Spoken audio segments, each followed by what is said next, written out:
Hello dear students! We already learned what a Spring Boot is in the previous lesson, and in this lesson we are going to have practical activities. We are going to create our first Spring Boot project and run it. We are going to start this lesson from learning Spring Initializr tool because we are going to use it for the Spring Boot project generation. In total, I am going to show you two main ways to generate your first Spring Boot project. Via Spring Initializr web tool and directly in your Eclipse IDE. We'll learn these two ways and we'll set up projects in the IDE for further development. And we are going to have a lot of practical activity today. We'll create our first Spring MVC controller in our first Spring Boot application. Let's start our lesson. The first thing that I want to demo you is Spring Initializr tool. Let me explain what it is, because we are going to use this tool today in the lesson to create our first Spring Boot project. Spring Initializr is a web-based tool provided by the Spring team to help bootstrap and generate Spring Boot projects with ease.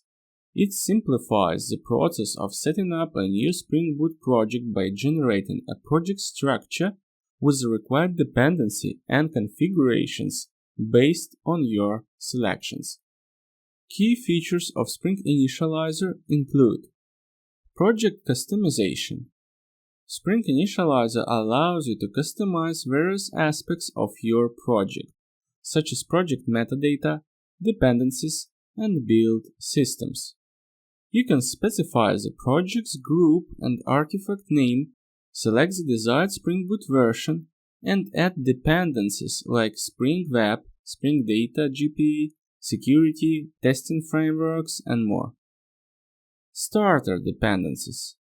Spring Initializr leverages starter dependencies, which are opinionated dependency descriptors, to simplify the inclusion of common libraries and frameworks in your project. Starters provide a convenient way to add functionality to your Spring Boot project by automatically configuring the necessary dependencies and boilerplate code. Configuration options.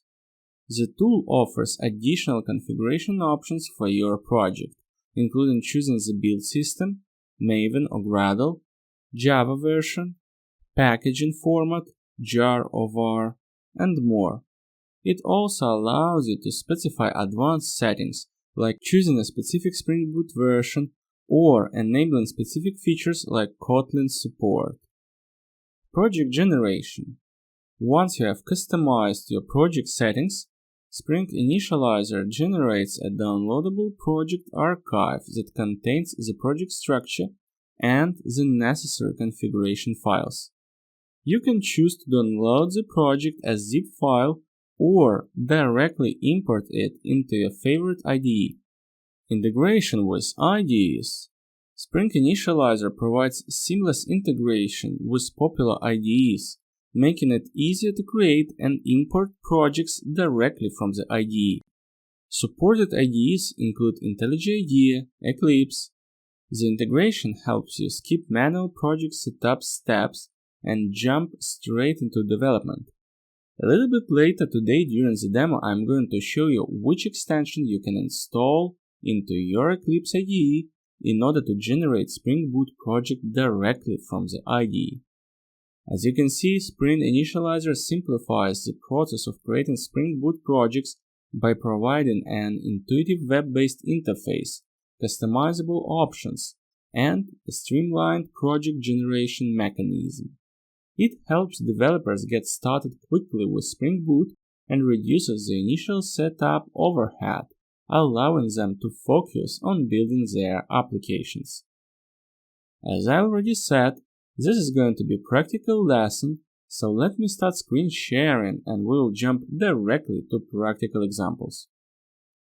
So, you already learned what a Spring Initializr tool is. Let me show you how to work with it on practice. You can get access to it using this URL. I will leave link in attachments to the video. Here we have user-friendly UI. Let me comment on some UI elements and key labels here. Project. It defines the kind of project.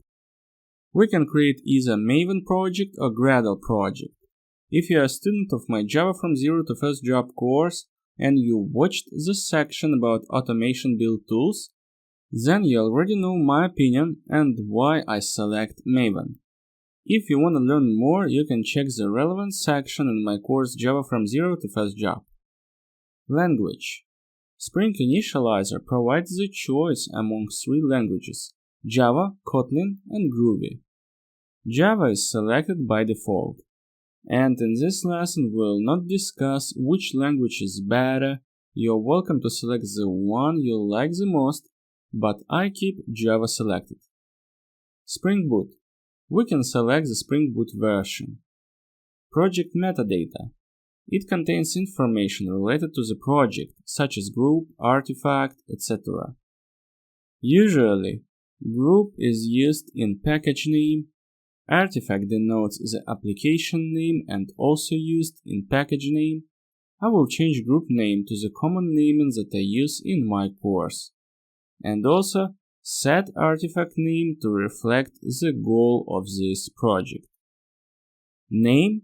It is the same as artifact. Description. In the description field we can write a description of the project. Package name. Usually it is a combination of our group name and artifact name.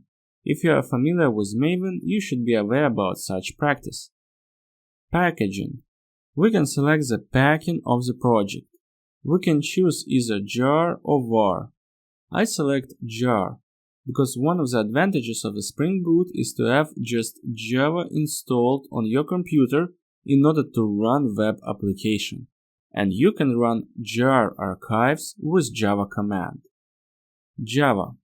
We can select the JVM version which we want to use. We'll use Java 11 version because it is latest long-term support version.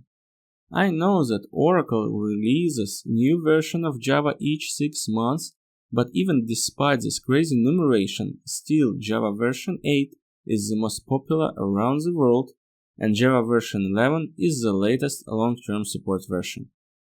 If you want to learn more about versions and what is long-term support version, please refer to my course Java from Zero to First Job, to the lesson about Java installation where I explained more about Java versions. Dependencies. Dependencies are the collection of artifacts that we can add to our project. There are multiple dependencies you can choose from on this stage. Don't worry, you can always add dependencies later. For the sake of the demo, I just added Spring Boot Dev Tools and Spring Web. Spring Web is important dependency in order to have embedded Tomcat web server. And the Spring Boot Dev Tools is a dependency that enhance development experience, like fast application restarts and live reload without need to recompile and restart application. You can click Explore button to review the source code. Just in case you want to configure the project manually and you want to copy and paste content of files, or you just want to take a look at the structure. Anyway, that is not something what we are interested in right now. Instead, let's close this view and click Generate button. It will download zip archive. The next thing what we have to do is to extract the project from archive and import it into our IDE. For example, I extracted the content of the archive in the workspace folder. Now, let me open Eclipse IDE. I click File, Import, Existing Maven project, and I select the project that was generated by Spring Initializr tool. And that's it. I already imported Spring Boot demo project into Eclipse IDE. That's why I can see a conflict in the namespace here. But you can do the similar steps and everything will be okay for you. That's how you can generate your first Spring Boot project with Spring Initializr tool. Now let me show you another way to generate your first Spring Boot project directly from the Eclipse IDE. First of all, we need to install extension into our Eclipse. Click Help, then Eclipse Marketplace, In the search bar, type Spring Tools.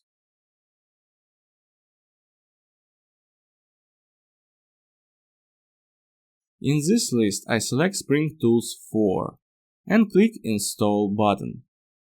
Taking into account it is already installed, I don't have Install button, but you are going to see Install button here.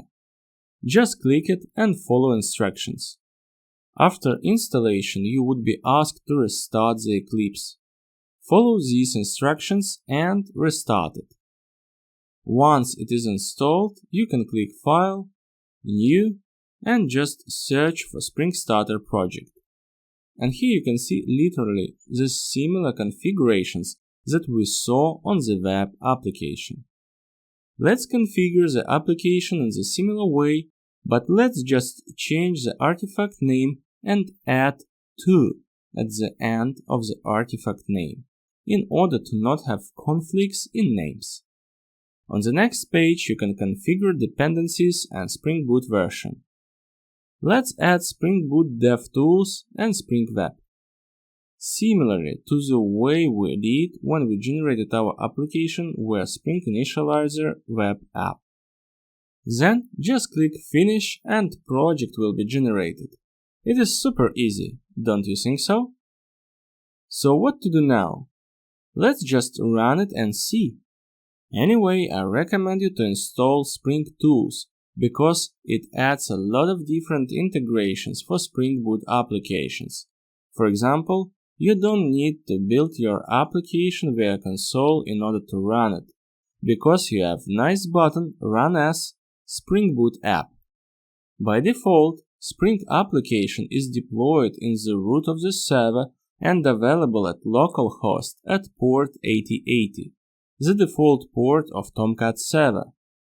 Let's check it in the browser. Taking into account we don't have any mappings or resources configured, we see error page. But the fact that server replies us with the error page is enough to understand that our application is up and running. Congratulations! You created and started your first Spring Boot application.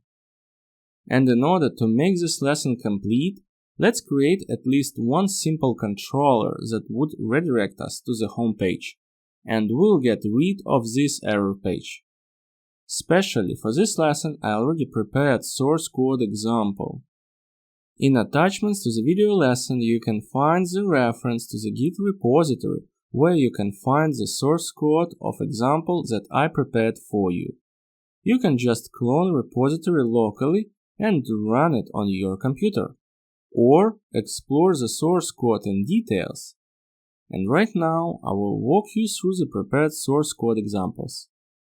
In case you watched my previous lessons about Spring and you are familiar with Spring MVC, there will be nothing new for you.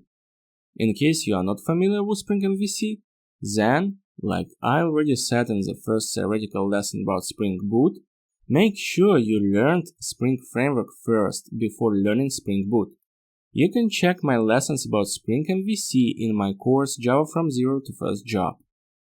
So, let's start an overview of the example. Here it is. I added simple controller in controllers package that is called home controller. I configured mapping using getMapping annotation.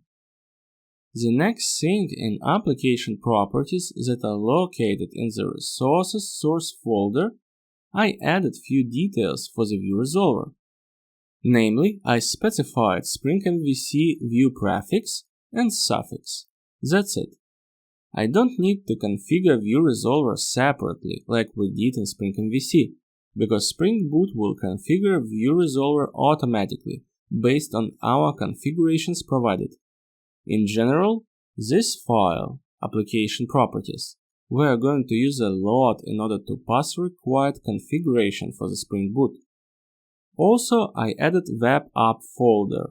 I believe you remember that all our web resources should be placed in the separate folder. By default, in Spring Boot, you should put your web resources in web app folder under src main subfolder.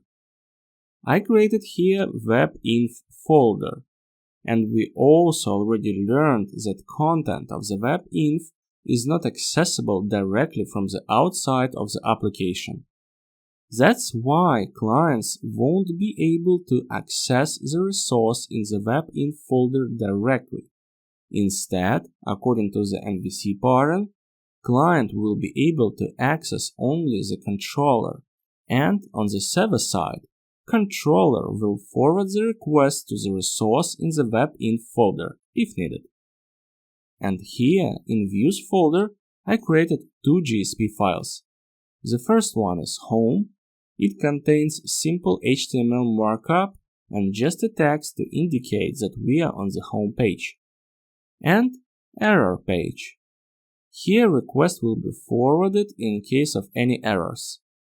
Even despite the fact we didn't create any specific controller or exception handler, there is a Spring Boot internal error handling mechanism which is automatically applied if no custom error handling is defined. Again, this is something what we talked about in the first lesson about Spring Boot. Convention over configuration. And during the course we are going to learn such conventions and agreements.